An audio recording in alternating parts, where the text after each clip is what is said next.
بسم الله الرحمن الرحيم. السلام عليكم ورحمة الله وبركاته. بسم الله الرحمن الرحيم، والحمد لله رب العالمين، والصلاة والسلام على أشرف الأنبياء والمرسلين، سيدنا وحبيبنا وشفيعنا ونور قلوبنا وقرة أعيننا محمد وعلى آله وصحبه أجمعين.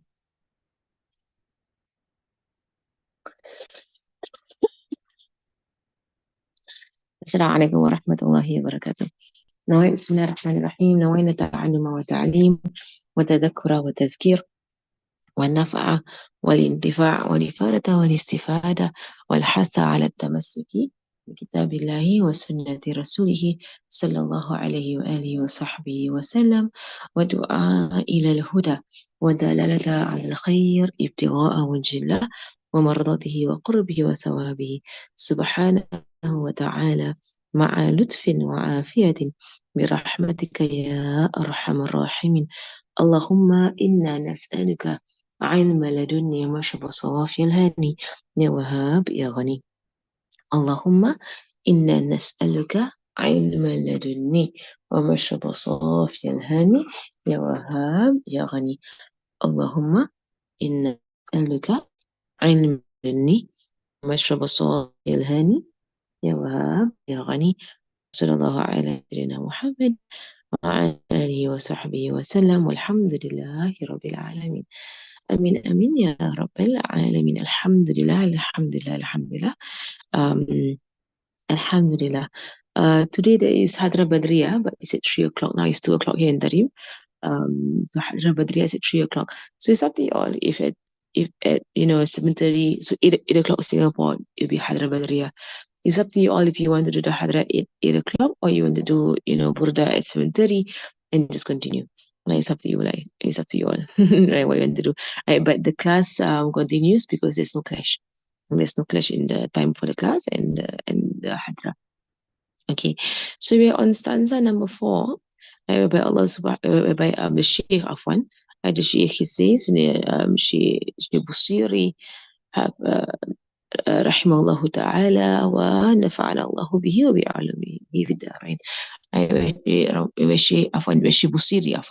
Weshi Busiri, he writes, محمد ثابت الميثاق حافظه محمد طيب الأخلاق والشيام.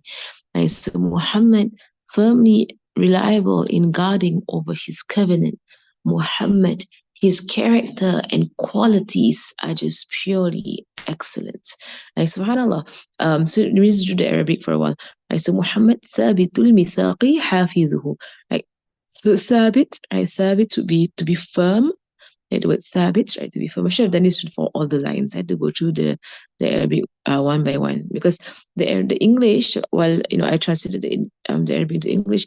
I suited the English to make it rhyme. Right, so it's not exactly word for word, right? I try my very best to keep it close to the Arabic, right? But I did try to also make it rhyme, right? So I'm used to the Arabic word for word. Right, so thabit meaning to make firm, right? Mithaq meaning covenant, okay? Covenant. Hafizuhu, right? Hafiz, that means to guard over or to protect, right? The covenant. So the English is quite accurate lah, right? So firmly reliable in guarding over his covenant, right? So he's firm with his covenant and he guards over it, sallallahu alaihi wasallam, meaning that his promises. And it's one of the traits of a believer, right? That when they promise, they follow through. They follow through their promises. And it's one of the traits of a munafiq, a hypocrite, in a hadith, whereby Rasulullah said that, of the 5, there are 2 hadiths. One hadith speaks about 3 traits of nifaq, 3 traits of a munafiq, right? And another hadith speaks about 5 traits, right, of a munafiq, right? And one of these traits is that when they إذا وعد خلف, right? So that when they make a promise, they go against their promises, right? That is a trait of a munafiq, right? So following from there, the trait of a true believer is that when they make promises, they always follow through, right? They always follow through their promises. The mithaq here is covenants, right? Because a covenant is heavier. right? Then a wa'ad, right? A covenant is heavier than a promise, right? A covenant is basically like like an agreement. And the Rasulullah made many covenants, right? He made many agreements, right? Because he was a leader of society. So he made agreements with the Jews, right? Right? So he had, pacts whereby he made with these people. He made an agreement, a peace agreement with the Quraysh, right? For Hudaybiyah, right? And so it was never that he broke the agreement. It was never that he broke the agreement. Right? In fact, it was the Jews in time of Rasulullah. They were the ones who broke the agreement, and it was a Quraysh, right, who broke the peace agreement with Rasulullah. But he would never, right, break an agreement. And in fact, the disbelievers, they knew it. They knew that once he made an agreement with Rasulullah, then it's binding. Khalas, it's binding, and they know that if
okay, I find the internet cut off.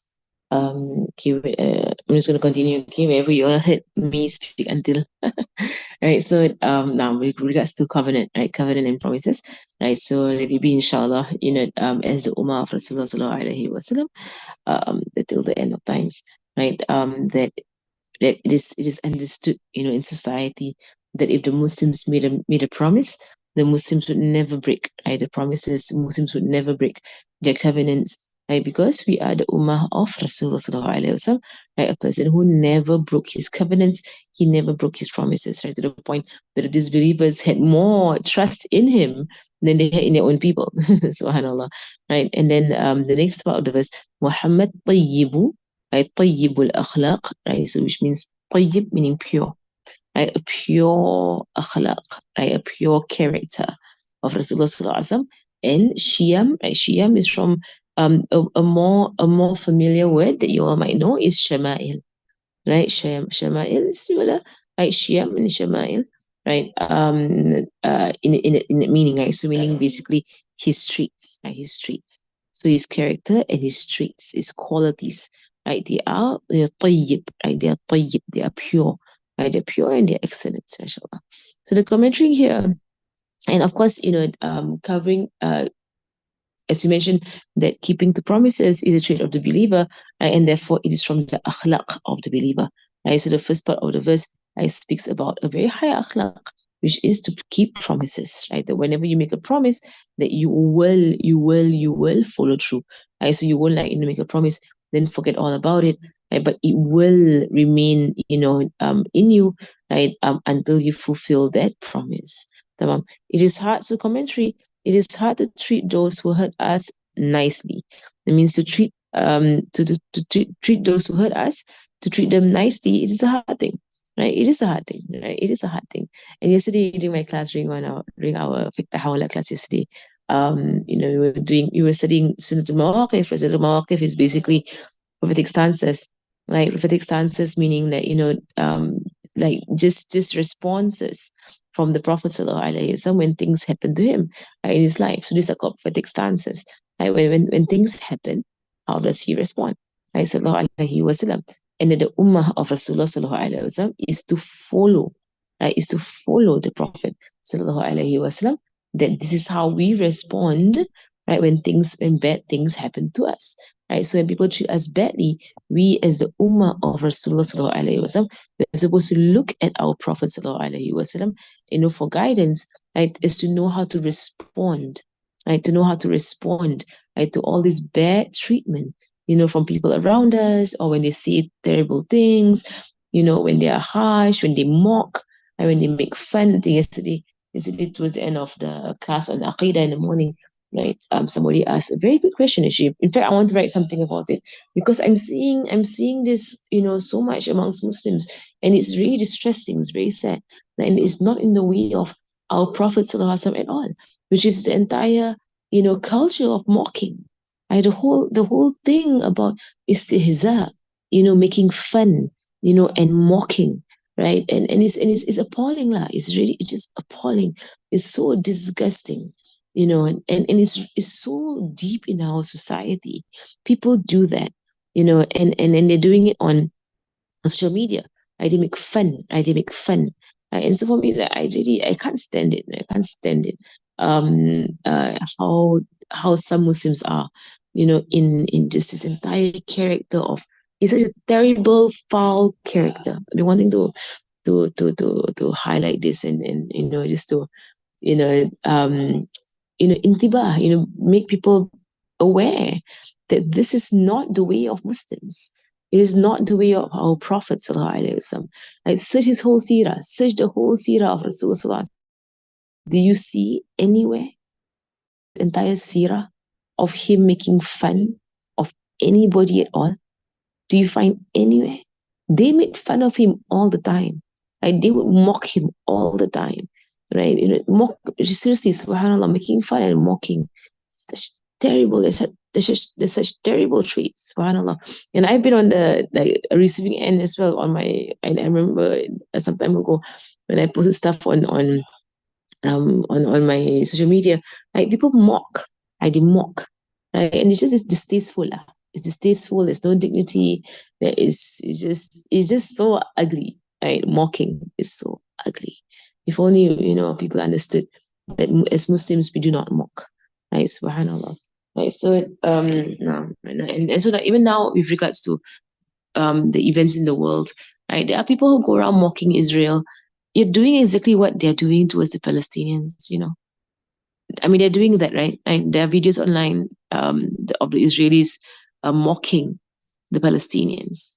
And whenever it's like I hate seeing them, but whenever it goes past me, right? Like, it's so ugly and undignified.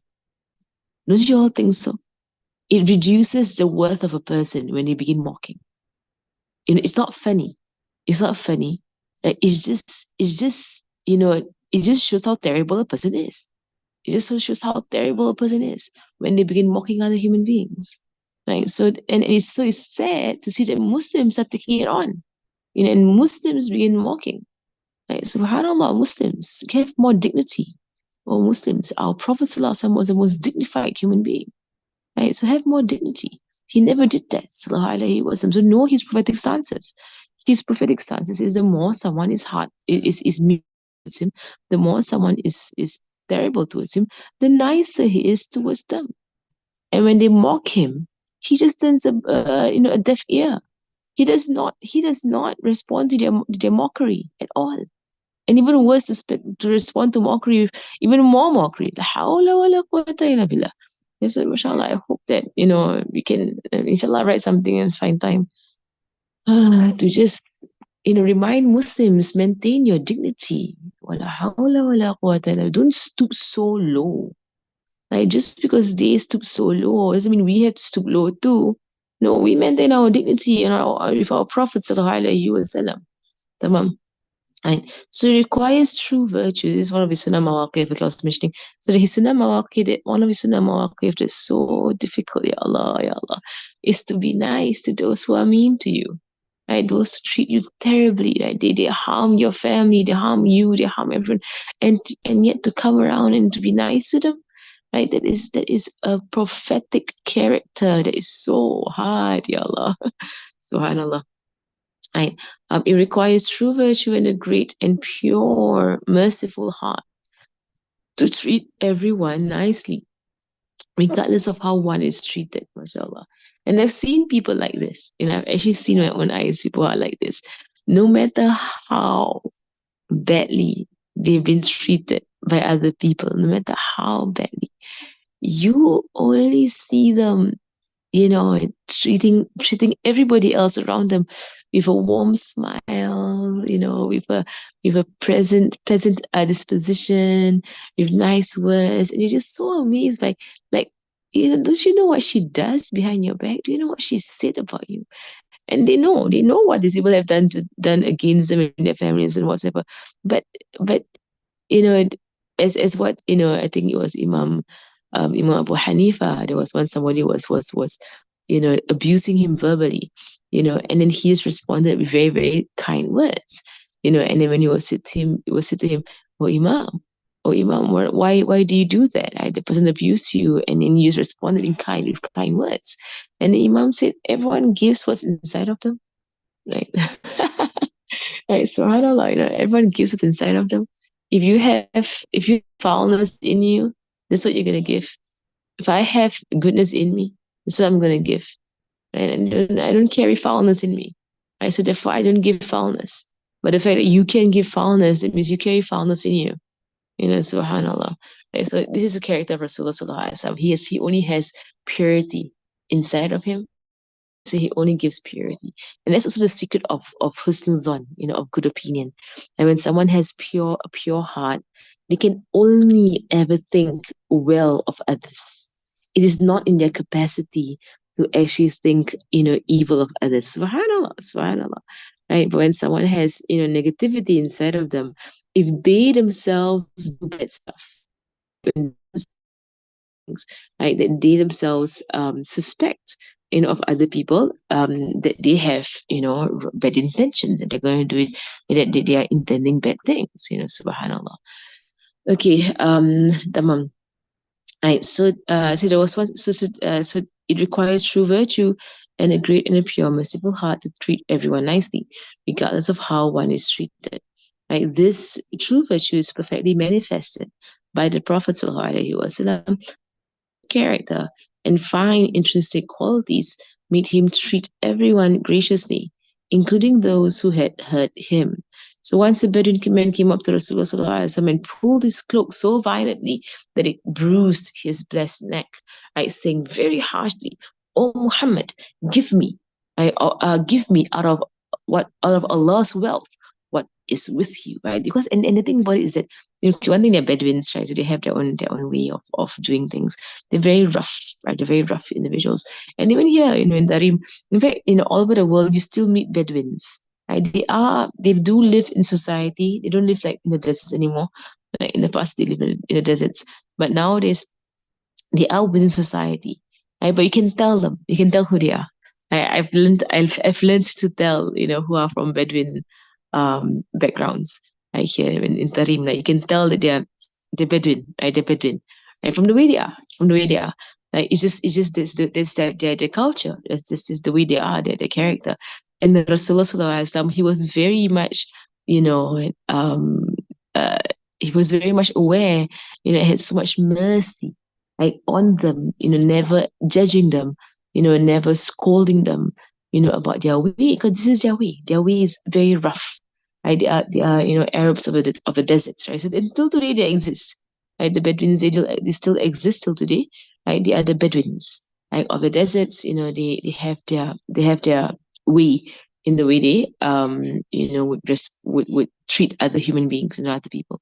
So this person has this assumption, as if many of them had the assumption that, the Muslims had conquered, great land mass. Like the Muslims had conquered and conquered, and especially when the Muslims conquered Mecca.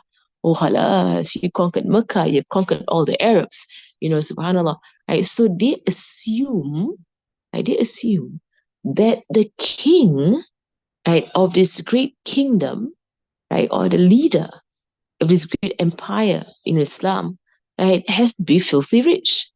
Right? They assume that because that is the way the dunya is. Right? The dunya is that if you're a conqueror, right, this is the way the dunya is. If you're a conqueror, conquering many lands, far and wide, right? That you must be filthy rich. Because every time you conquer, you take an amount of wealth for yourself. Right? But of course, we know that our Prophet ﷺ is nothing like that. Right? He is nothing like that. Sallallahu Alaihi Wasallam.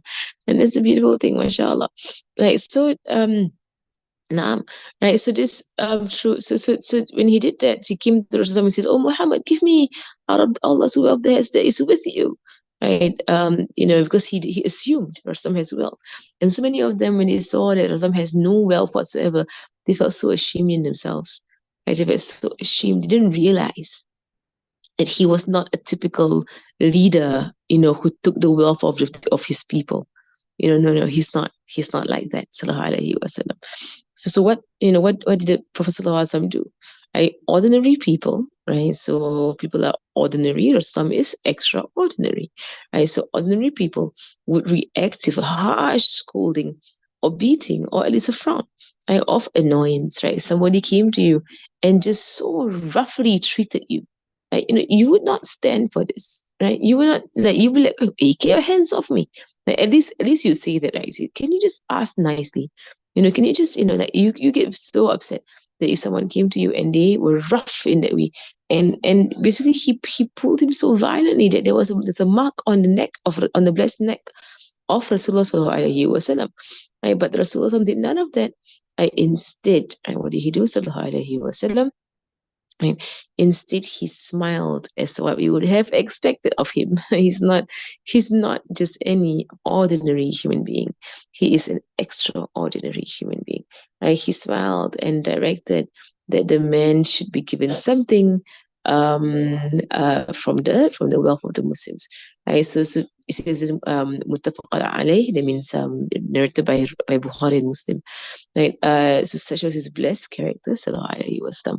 And he would not reprimand, he would not scold. And you might think, right, doesn't want to teach the man how to behave? No, the man, in just observing the behavior of Rasulullah sallallahu alaihi wasallam, the man has learned. He didn't have to say anything. He just showed good character, and the man learns a good character. That's it. The man didn't have to be told, be a good person, be gentler, be nicer. No, he could see it in the character of Rasulullah sallallahu alaihi wasallam. Be like that. Be gentle like that. Be kind like that. And sometimes, the irony is that we say to people, "Could you be more gentle?" And we say it in a harsh way. So we say it in a rough way. Our words contradict our behavior. So we go, "Can you be more gentle?" Right? Or like, the way you're saying, "Can you be more gentle?" is not gentle. Right. So you kind of, there's a contrary. You're going opposite to what you're saying to people. Can you be more polite? Huh? Can you ask nicely? The kind of thing, and like, she could say, "Could you reprimand me nicely?" Right? You yourself be nice. Like, you're not being nice. Right? Subhanallah. Rasulullah Sallallahu Alaihi Wasallam didn't even bother, say anything. He just showed his character. He just smiled and he just said, "Could someone give this man something?" Right, from Baitul Man, right? So you give this man something, or from the wealth of Sahaba. Sometimes Sahaba, they would come forward and they would give, to these Bedouins. So another instance was, and mashallah, the thing about people of the past, right, especially amongst the Muslims in societies, is that it never bothered them that they have to give wealth to other people. It never bothered them. Like, it's not an issue giving wealth to people who need it all. And literally follow their wealth. Like, they will literally share what they have. They will give it away. SubhanAllah, I think I read this post some time ago, whereby there was a face of Red Indian, Red Indians, the Native Americans, right? So they actually said that, I think I was reading in the quote that this Native American said that they never used to have jails, nor punishments for criminals before the white man came, right? Before the white man came, before the Europeans came, right? That the Native Americans, they never actually had jails and never actually had, criminals. Why? Right? Because when anyone was in need, someone else would ensure their needs are being met. That was how the society ran. So if anyone, needed food, someone would give them food. If anyone needed clothing, someone would give them clothing. Anyone needed blankets, someone would give them blankets. Right? And he said, we used to not see, money or wealth as anything.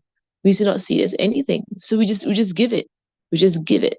Right? But since the white men came, right, I mean that the Europeans came, right, they began to take, from our things, and they began to kill and to plunder and they began to introduce a system of punishing criminals, and a system of imprisonment and so on and so forth. Whereas in the past, there was no need. There was no need because people were just good to each other, and there was no greed. And there was no greed. No one took more than what they needed. And no one took more than what they needed. And there was no greed amongst them. You think about it, in a crime all over the world, it just goes back to one thing: greed. And there's the hadith of Rasulullah Sallallahu Alaihi Wasallam, حب الدنيا رأس كل خطيئة. Right? Love of the dunya, it is the source, right, of every wrong action. Love of the dunya. Right? So it is because of other people loving dunya, you have other people who are deprived, of their basic needs. And it could be that, someone who is not deprived might, steal, or they might harm other people because they want more than what they need. They want more than what they need. They want other people's stuff, right? So greed is just greed, right? The entire driving force, behind every crime in this world is the greed for more and more dunya. And so in the past, people used to not have crime, right? Because no one really wanted more, right? No one saw any worth in dunya, and they just give the dunya away so easily. Mashallah. It's really is the modern day disease, like, of greed. Right? In the past, human beings were more civilized than human beings today. And human beings today are completely uncivilized. They've gotten worse. Tamam. Now, another instance was after a time when he Sallallahu just received a very harsh and violent treatment in Ta'if, right, where he had gone initially to call people to Islam. He was humiliated, right, by the people of Ta'if, right? They threw stones at him and was injured till he bled, right? They threw stones. Sayyidina ibn Thabit was with him, and Sayyidina ibn Thabit was trying his very best to protect Rasulullah Sallallahu Alaihi Wasallam from being abused in this way, right? But he was still, he was bleeding. So, however, when an angel, it's a very famous story, Masha of Ta'if, and the story of Ta'if should be told over and over and over again. It's a very beautiful story, right? So, however, when an angel came and gave him the choice, of destroying the people of Ta'if, the angel said, "Give me the word, Ya Rasulullah, just give me the word. We saw what they did to you. They were so vile, they were so mean. Right? Just give me the word, and we will destroy them in one go."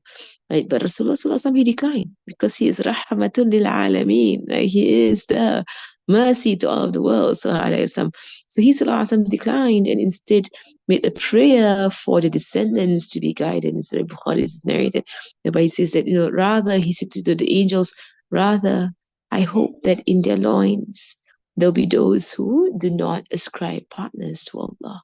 I hope that in their loins. And whenever Rasul said, I hope, whenever he says, I hope, it means it will happen. All of his statements, I hope, is his adab for Allah subhanahu wa ta'ala, not saying it will happen, no. Right? Because of his adab, his etiquette for Allah subhanahu wa ta'ala, that the future is only in the knowledge of Allah subhanahu wa ta'ala. But whenever he says, I hope, it means it will happen. Right? It just means it will happen. Allah will give him his hopes, subhanAllah. So such was his unparalleled compassion and forgiving heart that encompassed everyone. So we need to be more like this, O Muslims. We need to be more like this. Like, he loves us all and wants us all to be guided, such that he bears so much grief and sadness, and people do not accept Allah's guidance when it comes to them, because he perceives, right? He perceives in everyone, right? Their soul, the light of the soul in their hearts, and so it hurts them when they are not obeying Allah subhanahu wa ta'ala. Okay, inshallah, we'll stop here for today, and we'll do I think I'll start off the burda, right? Then it's up to you all at 8 o'clock if you want to continue the burda or not. But I think from now to 8 o'clock, you can do the burda. Right? وصلى الله على سيدنا محمد وعلى آله وصحبه وسلم والحمد لله رب العالمين. Okay, let's do the burda. Okay, بسم الله. الفاتحة.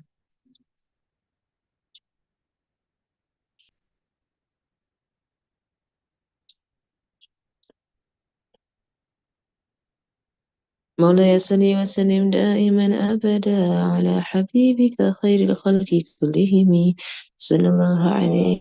من تذكر جيران بذي سلم مزجت دمعا جرى من مقلة بدمي صلى الله